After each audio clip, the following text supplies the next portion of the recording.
Peran Sunan Gunung Jati. Sunan Gunung Jati tak hanya menguasai ilmu agama dalam berdakwah, tetapi juga ilmu politik atau kenegaraan. Dengan modal ini, ia berhasil menyiarkan dan mengembangkan Islam di Indonesia, khususnya di bumi Pasundan. Sunan Gunung Jati juga dikenal sebagai peletak konsep negara Islam modern di masa itu, dibuktikan dengan berkembangnya Kesultanan Cirebon dan Banten sebagai negara maju dan makmur. Biografi singkat Sunan Gunung Jati. Sunan Gunung Jati lahir sekitar tahun 1448 Masehi dengan nama Syarif Hidayatullah. Sang ayah bernama Syarif Abdullah bin Nur Alam bin Jamaluddin Akbar, seorang mubalek dan musafir dari Gujarat, India yang dikenal sebagai Syekh Maulana Akbar bagi kaum sufi di tanah air. Syekh Maulana Akbar putra dari Ahmad Jalal Shah bin Abdullah Han bin Abdul Malik bin Alwi bin Syekh Muhammad Zahid Mirbad. Strategi Sunan Gunung Jati berperan besar dalam penyebaran agama Islam di tanah Jawa, khususnya di Cirebon. Ia juga dikenal sebagai seorang yang ahli dalam pendidikan dan strategi. Disebut sebagai Sunan Gunung Jati karena beliau dimakamkan di Bukit Gunung Jati. Di masanya pula agama Islam berkembang dengan pesat.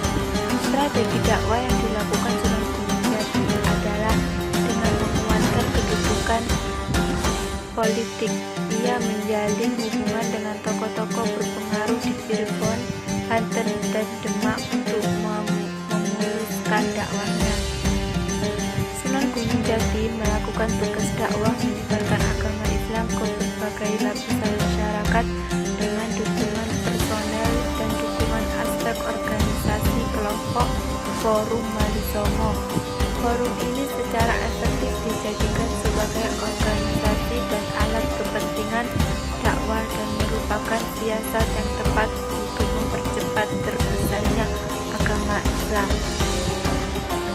Ada beberapa strategi dakwah Sunan Gunung Jati yang membuat masyarakat mau mengikuti ajakan beliau untuk masuk agama Islam sebagai berikut. Yang pertama, penyebaran ajaran Islam dengan kelembutan. Strategi ini salah satu strategi utama Sunan Gunung Jati dalam berdakwah adalah menggunakan pendekatan yang lembut dan penuh kasih sayang.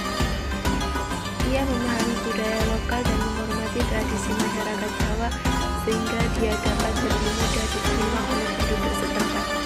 Sunan Gunung Jati tidak memaksakan ajaran Islam, melainkan memberikan pemahaman yang mendalam tentang nilai-nilai agama dan sopan santun.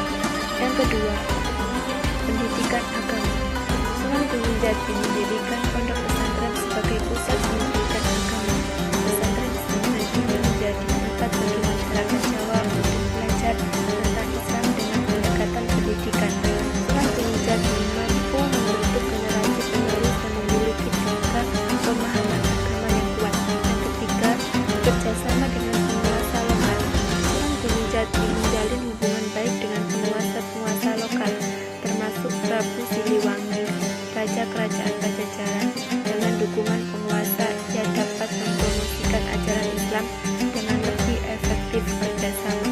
Ini membantu menciptakan lingkungan yang kondusif bagi